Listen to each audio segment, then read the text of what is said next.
Banking example இந்த question ப்ரீவியஸாக கேட்டிருக்காங்க. அதாவது ஜட்ஜ் என்னும் வார்த்தையின் எழுத்துக்களை உயிர் எழுத்துக்களுடன் சேர்த்து எத்தனை வெவ்வேறு வழியில் எழுதலாம்னு கேட்குறாங்க.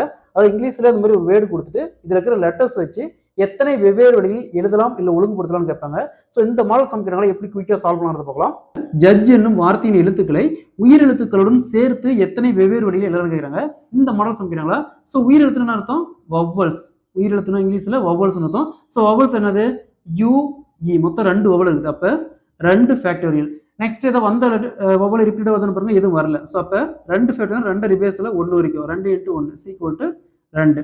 நெக்ஸ்ட் கான்ஸ்டன்ட் பாருங்க ஜே மொத்தம் 3 இருக்குது ப்ளஸ் 1.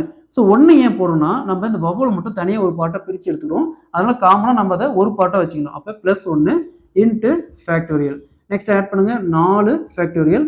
ஸோ 4 ஃபேக்டோரியல் 4 ரிவேர்ஸில் 1 வரைக்கும் 4 × 3 × 2 × 1. ஸோ இது அப்படியே பெருக்கணும்னா 4 × 3 × 2 24 பெருக்கல். ஸோ வவலுக்கு தனியாக என்ன கண்டுபிடிச்சிடும் 2 கண்டுபிடிச்சிடும். அப்போ அதை அப்படியே பெருக்கணும். சரிங்களா. இங்கே வரக்கூடிய வேல்யூ இந்த வேல்யூ அப்படியே பெருக்கணும்.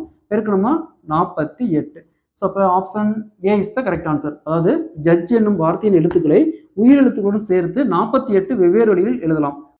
ஸோ அதே மாதிரி இந்த சம் பாருங்க ஆக்ஷன் என்னும் வார்த்தையின் எழுத்துக்களை உயிர் எழுத்துக்களுடன் சேர்த்து எத்தனை வெவ்வேறு வழியில் எழுதலாம் கேட்குறாங்க. இதே மாதிரி தான் இந்த சம். இந்த சம்மை சால்வ் பண்ணிக்கிற ஆன்சரை கமெண்ட்ல போடுங்க.